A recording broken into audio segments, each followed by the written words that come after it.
Somente um pão. E eu disse aos irmãos que nós iríamos dividi-lo ao meio. E parte dele iria nos alimentar na noite de hoje. O texto, por isso mesmo, ainda é Marcos capítulo 8 de Marcos, do verso de número 13 até o verso de número 21. Assim diz a palavra do Senhor. Então se afastou deles, voltou para o barco e atravessou para o outro lado. Os discípulos haviam se esquecido de levar pão, a não ser um pão que tinham consigo no barco. Advertiu-os Jesus: estejam atentos e tenham cuidado com o fermento dos fariseus e com o fermento de Herodes. E eles discutiam entre si, dizendo: é porque não temos pão. Percebendo a discussão, Jesus lhe perguntou: por que vocês estão discutindo sobre não terem pão? Ainda não compreendem, nem percebem? Seus corações estão endurecidos? Vocês têm olhos, mas não veem? Têm ouvidos, mas não ouvem? Não se lembram? Quando eu parti os 5 pães para os 5.000, quantos cestos cheios de pedaços vocês recolheram? 12, responderam eles.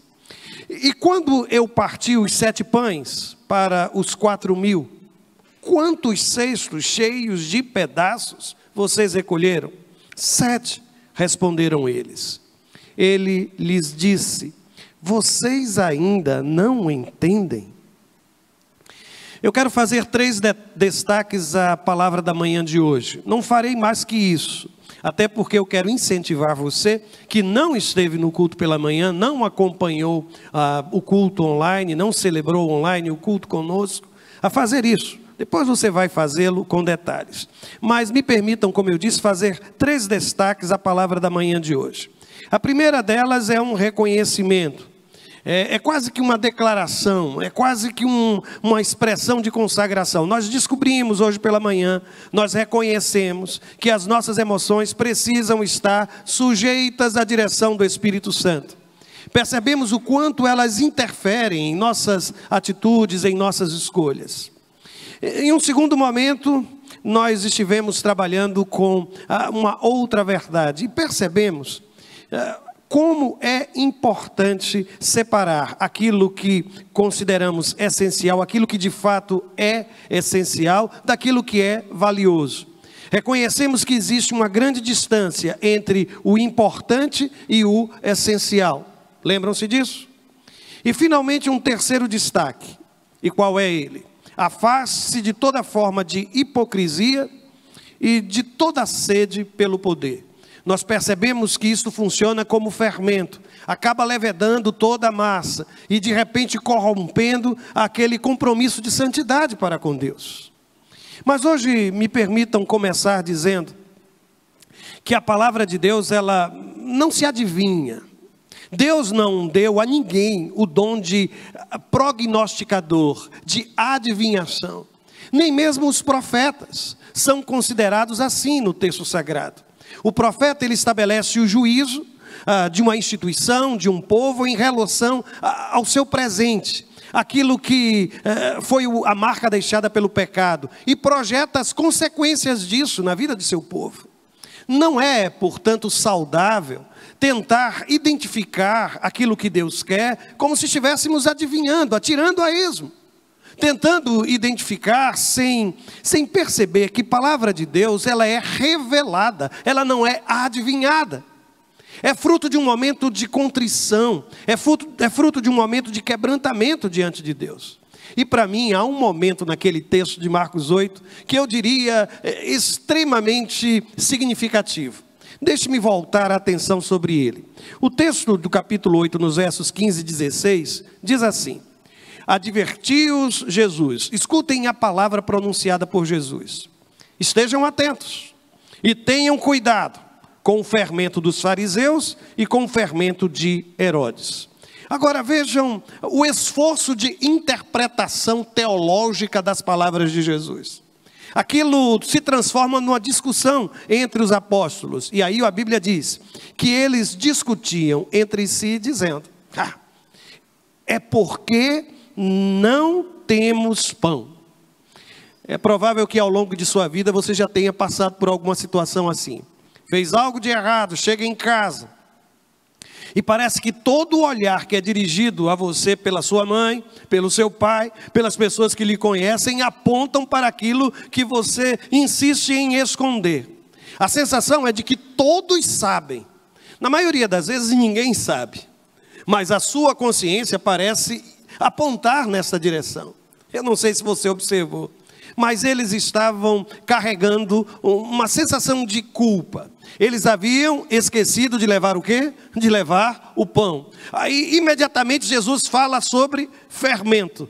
E o que é que eles fazem? Eles associam a palavra de Jesus acerca de fermento com o fato de não terem levado o pão. E aí começam a dizer o quê? Ele está dizendo isso porque nós esquecemos de trazer o pão. Seus medos, seus desejos, seus erros, suas expectativas podem acabar direcionando a sua compreensão da vontade de Deus. E foi exatamente isso que aconteceu com aqueles homens. E é preciso ter muito cuidado, porque às vezes uma paixão, um sentimento, um desejo, ele pode fazer com que eu interprete a vontade de Deus segundo a minha preferência, segundo aquilo que eu espero ouvir. E de repente alguém abre a boca e diz algo que talvez sugira. Ele está falando só de fermento. Ele não está falando que você deixou de levar o pão. Aliás, em relacionamento, se há algo terrível, é essa tentativa de adivinhar o que o outro disse. Ele disse isso, ela disse isso por causa disso. Ou mais ainda, não espera nem ouvir, mas já concluiu. Ou ainda pior, quando a gente tenta decifrar o que está por trás, o sentimento, não precisa me dizer nada que eu já sei. Não precisa dizer nada, eu já sei por que você está dizendo isso.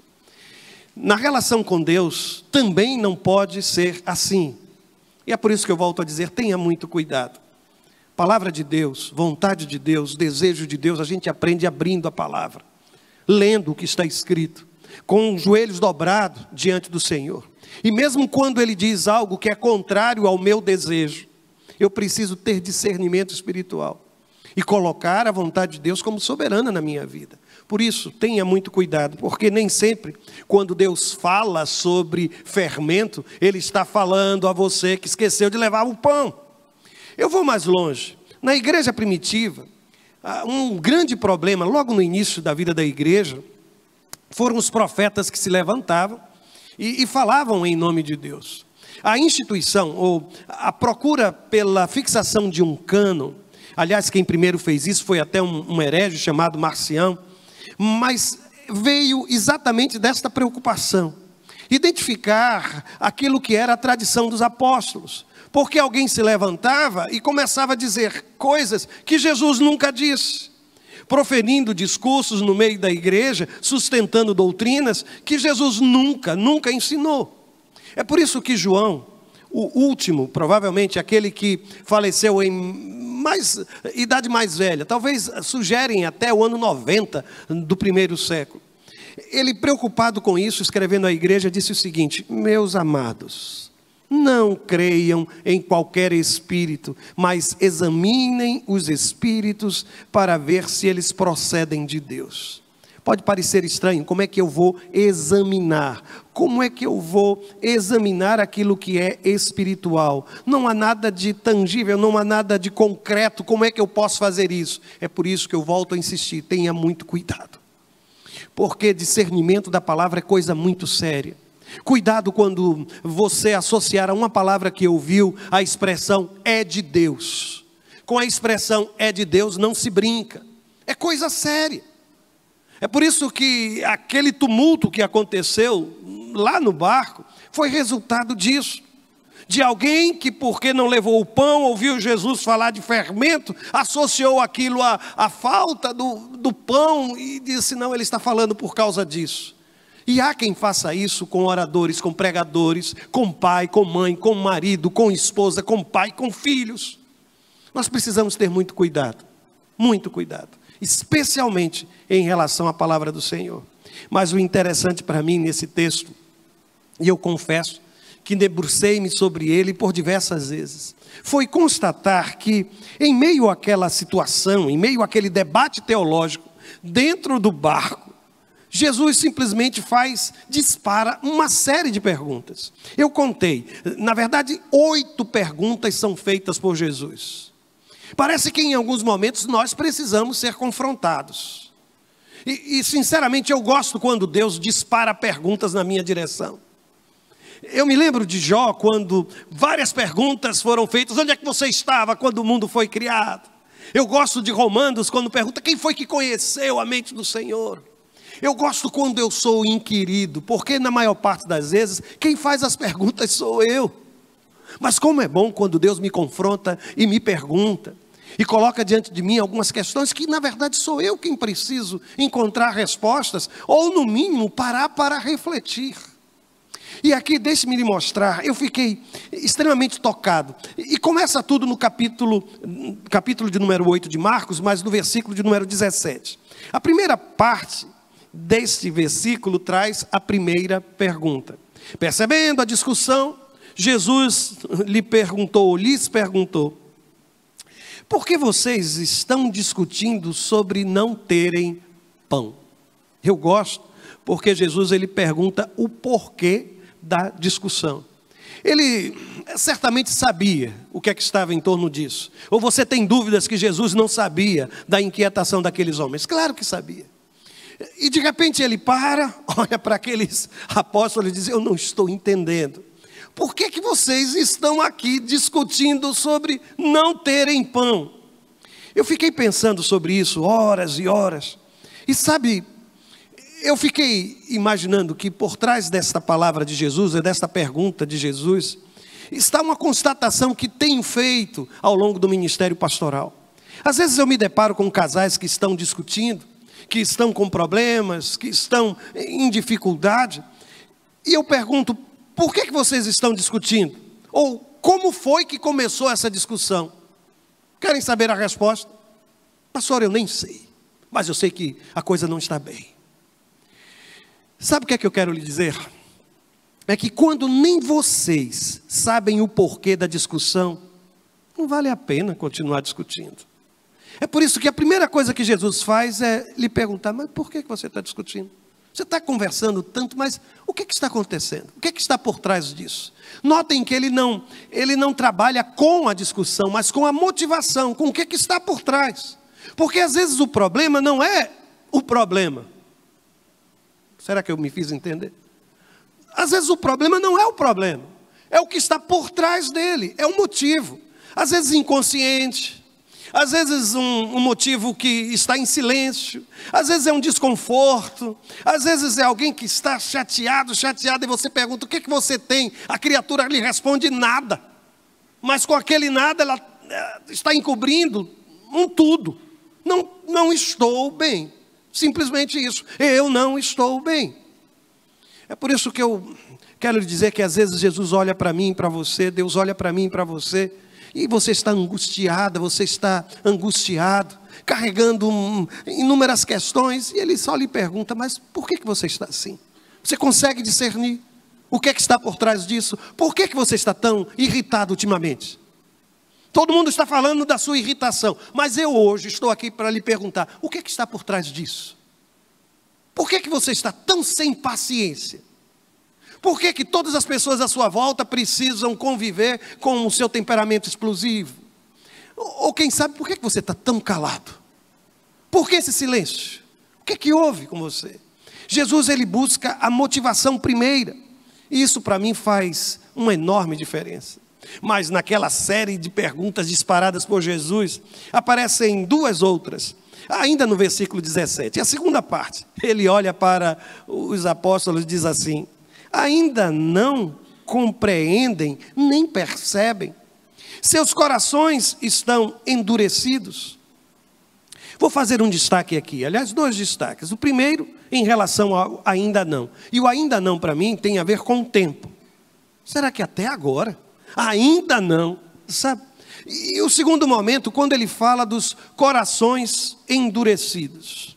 Eu cheguei à conclusão, debruçado sobre essas perguntas, de que nem toda dificuldade de compreensão daquilo que Deus quer de mim ou de você será resolvida com o passar do tempo. Ainda não, mas logo, logo. Ainda não, mas daqui a algum tempo. Jesus está mostrando que às vezes o problema não é o tempo. Às vezes o problema, o que é, irmão? É um coração endurecido. Sabe por que você ainda não? Não é porque ainda não deu tempo de você processar. Não é porque está tudo ainda muito novo. Não é nada disso. É porque o seu coração está duro.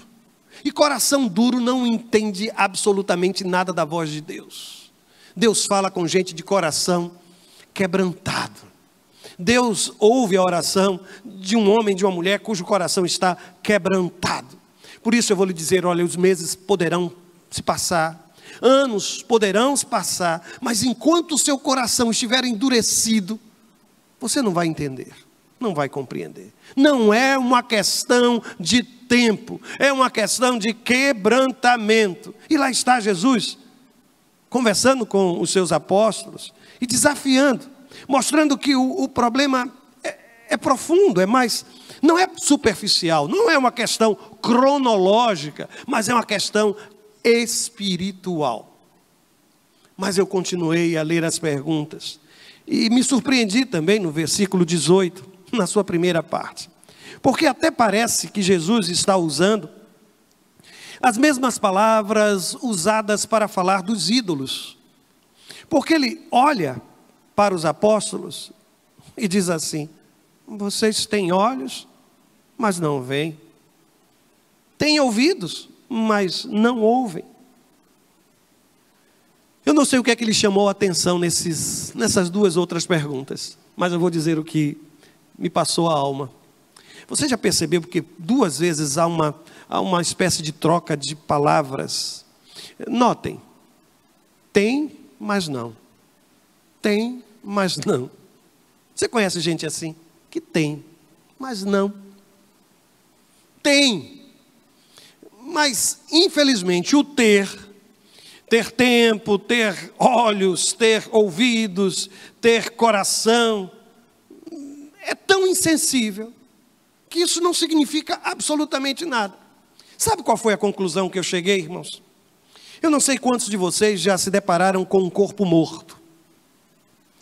Uma das minhas experiências mais trágicas em relação a isso foi quando, estava lá na praia e vi um senhor, ele faleceu afogado ali. Eu já contei essa história aqui em outro momento. Mas é impressionante, porque minutos antes aquele homem estava nadando dentro do mar, buscando resgatar a sua filha, o namorado de sua filha. Mas minutos depois, ele estava ali, mas não sentia absolutamente nada. Ele tinha olhos, mas não enxergava absolutamente nada. Ele tinha ouvidos, mas ele não escutava absolutamente nada. Foi então que eu voltei a esse texto, sabem, irmãos? As perguntas colocadas por Jesus. E cheguei à conclusão de que perder a sensibilidade emocional, perder a sensibilidade espiritual, é se tornar semelhante a um corpo sem vida. Completamente sem vida. Está tudo ali, mas não funciona. É um casamento que tem tudo para dar certo, mas não tem dado certo. Gente que tem tudo para ser feliz, meu Deus, saúde, disposição, um trabalho estável, mas não tem, não consegue. Tem, mas não. Tem gente que lhe ama, tem gente torcendo por você, tem experiências das mais diferentes, mas não. Deixa eu lhe pedir, em nome de Jesus, não permita que o seu casamento, que a sua família se transforme em um corpo morto, onde as figuras, pai, mãe, filhos, irmãos, estão todas ali, tem um endereço, tem uma casa, mas não tem paz, não tem amor. Não permita que a sua vida pessoal se desfaça. Deus tem lhe dado saúde, Deus tem lhe dado condições, talvez você ainda não tenha alcançado tudo quanto gostaria, e eu vou lhe dizer uma coisa, graças a Deus, que você ainda não alcançou, porque isso pode se transformar até em motivação para a sua vida, para a sua caminhada. Por isso, Jesus olha para aqueles homens e diz: vocês têm olhos, mas não veem, vocês têm ouvidos, mas não ouvem. E aí eu continuo a ler o texto, e sabe com o que é que eu me deparo? Com a última parte desse verso 18, quando Jesus olha para aquela gente e diz assim: não se lembram? Essa é para um pastor a pergunta mais difícil, sabe, irmãos? Às vezes eu vou em alguns lugares, encontro pessoas e elas me fazem essa pergunta: e então, pastor, não se lembra de mim? Quando a Cláudia está por perto, menos mal, porque a memória dela é melhor que a minha. Então ela me ajuda, que abençoado sou naquelas horas. E o interessante é que às vezes algumas pessoas querem nos ajudar, e aí começam a falar detalhes, não é, irmãos? E quanto mais elas falam detalhes, maior é a minha angústia, porque eu digo: meu Deus, meu Deus, meu Deus. E aí fala de um, fala de outro. Às vezes eu consigo uma conexão, mas na maioria das vezes não. Eu queria só lhe fazer a mesma pergunta de Jesus. Às vezes quando a gente está mergulhado num conflito, discutindo ou imaginando que o problema todo é porque eu não levei, esqueci de levar o pão. Aí a gente minimiza as coisas. E aí Jesus olha para mim, olha para você e diz: mas vocês não se lembram? Quais são as recordações que você traz na alma? Quais são as suas memórias? E sabem, irmãos, as nossas lembranças são um enorme indicativo de nossa espiritualidade. Sabia que as nossas memórias são bênçãos de Deus? Às vezes é tudo que a gente tem. E aí eu me lembro de Jeremias, quando ele para e diz: olha, eu quero trazer à memória aquilo que me traz esperança. Eu tenho na minha memória guardado sementes de esperança que agora vão brotar, agora vão frutificar. Não despreze a memória de esperança. Não despreze as boas lembranças. E aí Jesus olha para os apóstolos e diz: olha, mas não é possível. Vocês não se lembram. Sinceramente, quando eu lhe falo hoje sobre enfermidade, o que é que lhe vem à mente? Algum de vocês consegue lembrar de alguma experiência difícil, mas que foi abençoadora porque Deus se fez presente? É nisso que você tem que colocar, focar a sua memória. Se eu lhe falar sobre crise, o que é que lhe vem à memória? Aquele momento em que você não sabia sequer o que fazer e Deus lhe dirigiu, direcionou seus passos. É assim que a gente vive. A gente se alimenta de memórias de esperança, de momentos difíceis que vivemos, mas onde Deus se fez presente. É por isso que eu vim aqui lhe perguntar: mas você não se lembra? Não é possível. E aí Jesus passa a ser muito objetivo. Nos versos seguintes, versos 19 e 20, veja o que ele faz. Primeiro ele diz assim: quando eu parti os 5 pães para os 5.000, quantos cestos cheios de pedaços vocês recolheram? Ele faz questão de perguntar e espera a resposta. E eles então dizem o quê? 12. 12. Agora notem, há 2 palavras aqui que para mim são especiais. Uma é a palavra quando, porque tem a ver com tempo. E a outra é a palavra quantos, que tem a ver com algo concreto, não é?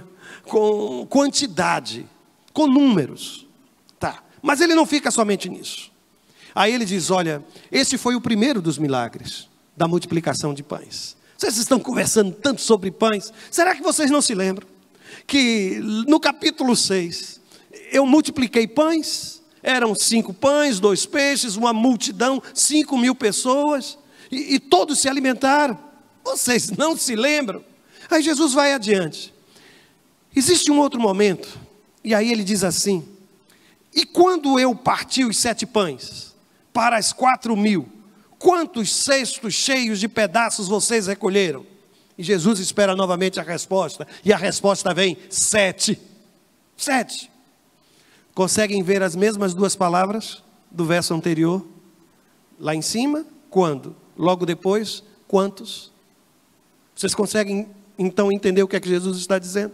Quais são as lembranças? Nós vivemos isso há poucos dias. Vocês estavam comigo. Você não é capaz de olhar para a sua história e ver marcas da graça e da misericórdia de Deus? Algum de nós aqui tem a coragem de levantar-se e dizer: nunca fui abençoado pelo Senhor? Eu quero lhe perguntar, quando foi isso? E mais, quanto foi isso? O quanto isso representou na sua vida? Meus irmãos, às vezes a gente não percebe, mas a ansiedade, ela costuma substituir um passado real por um futuro que sequer existe.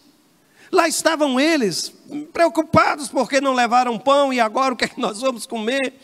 Nós fomos displicentes. Jesus já começou agora, já a falar sobre fermento. Ele deve estar querendo nos ensinar, e eu fico imaginando, porque no meio daqueles 12, certamente alguém deve ter tido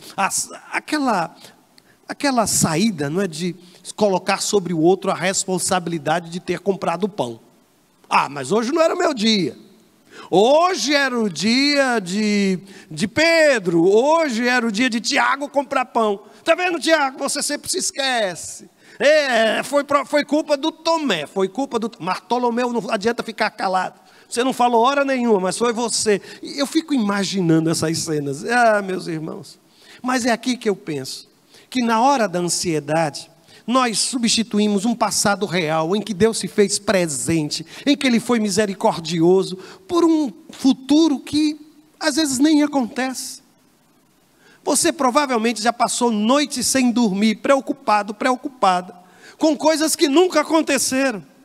Agora, ao invés de fazer como Jesus: olha, tá certo, vocês estão ansiosos, então me diga, vocês não estão lembrados quando vocês passaram por toda aquela situação, o quanto eu fiz por você?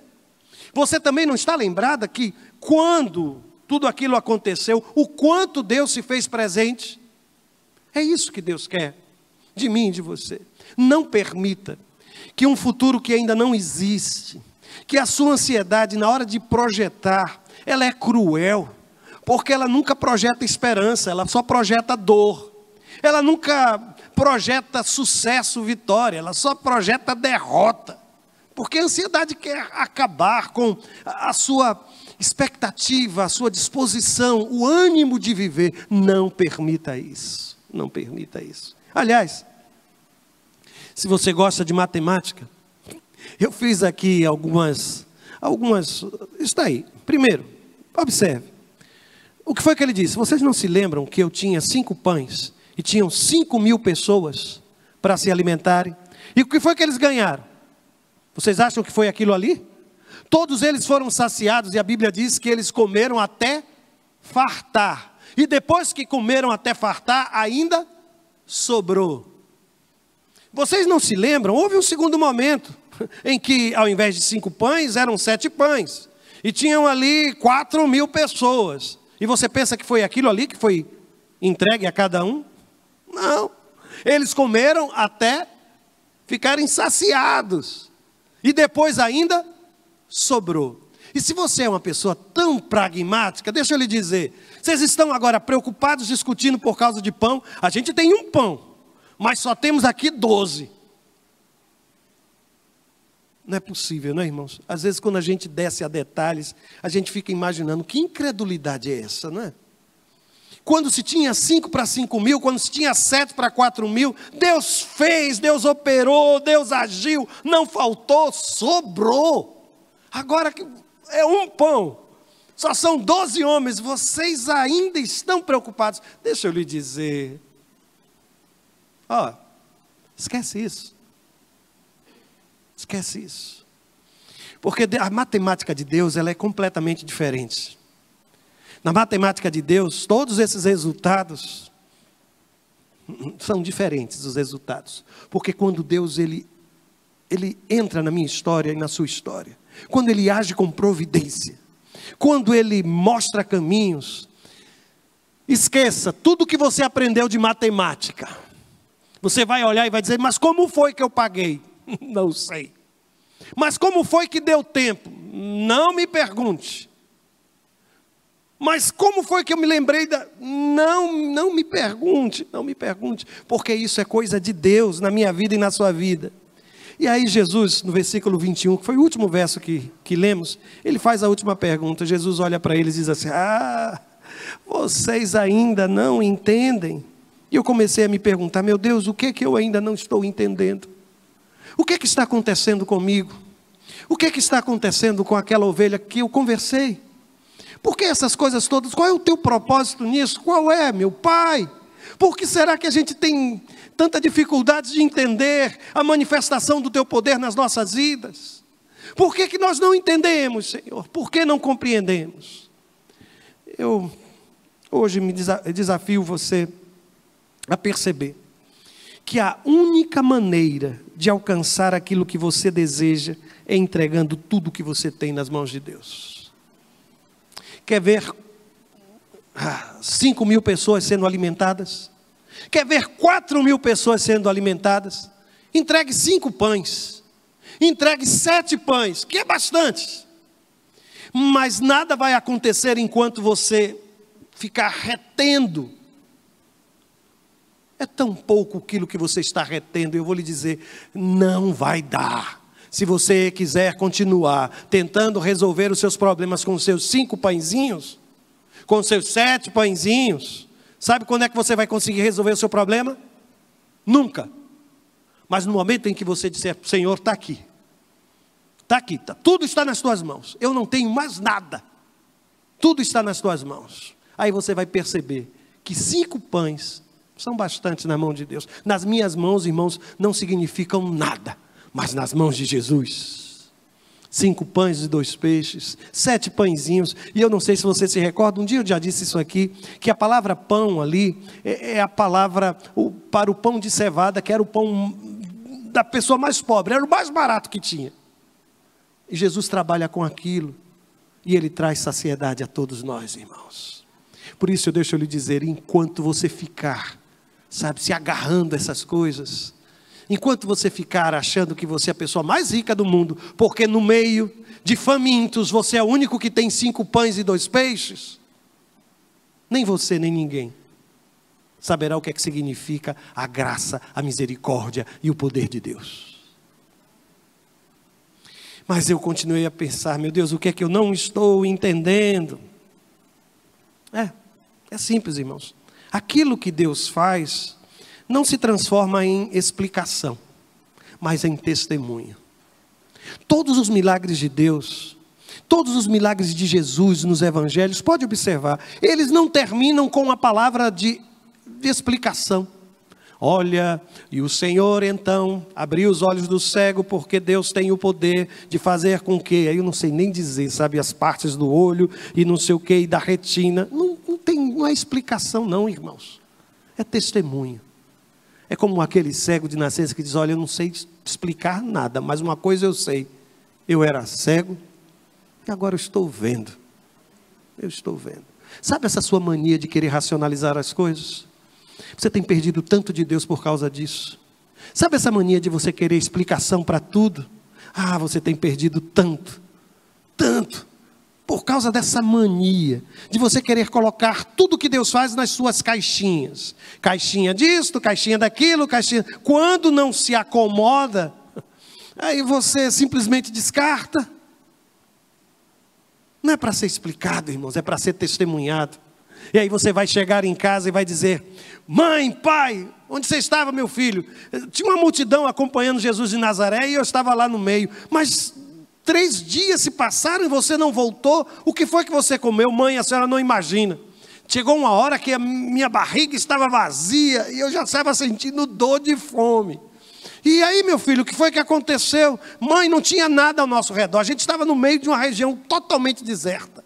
Aí Jesus olhou para a gente assim e disse: olha, manda todo mundo sentar. E eu fui primeiro a me sentar. E fiz questão de ficar bem perto de Jesus para ver tudo com detalhes. E eu me sentei lá na relva. E aquele homem começou a pegar os pães. Ele orou. Eu vi quando ele orou. Mas ele começou a rasgar os pães, a distribuir os peixes. E mãe, por mais que ele rasgasse, os pães não se acabavam, não se acabavam, não se acabavam. Mãe, eu nunca comi tanto. Eu comi tanto que a senhora pode até guardar o lanche de hoje. E eu nunca mais vou me esquecer daquele lanche no deserto. Porque Deus, mesmo num deserto, alimenta o seu povo, irmãos. Mesmo num deserto. Ah, meus irmãos, e o que será que a gente não está entendendo? Posso lhe perguntar, o que é que você não está entendendo? Deixe Deus agir na sua vida. Deixe Deus agir. Recolha-se. E diga: Senhor, vai na minha frente. Cale-se e deixe Deus falar. Pega teu planejamento e põe nas mãos do Senhor. Não revide. Vingança não vai lhe trazer acrescentar nada. Absolutamente nada. Apenas ame. E diga: Senhor, responde por mim. Age em meu lugar. Providencia. Socorre. Há certas coisas na vida, irmãos, que a gente só vai vencer pela fé. Somente pela fé. E eu quero desafiar você neste momento, que pegou aqui: ah, mas eu tenho esquecido tanta coisa, eu tenho esquecido do pão, talvez seja por isso. Você já descobriu que não tem nada a ver com o pão que você esqueceu de trazer? Tem a ver com o pão que desceu dos céus, para suprir cada uma das minhas necessidades e das suas necessidades. Deixe Deus agir em sua vida. Quer que isso aconteça? No lugar onde você está agora, você vai dizer isso ao Senhor. Se sua resposta é sim, eu quero ver o agir de Deus na minha vida, na vida da minha família, na vida dos meus filhos, na minha empresa, na minha vida espiritual, na minha vida emocional. A minha cabeça anda pesada. Eu estou completamente desorganizado, emocionalmente quebrado. Eu quero lhe dizer: deixe Deus agir na sua vida. E como eu lhe disse, algumas coisas a gente só vai vencer pela fé. Unicamente pela fé.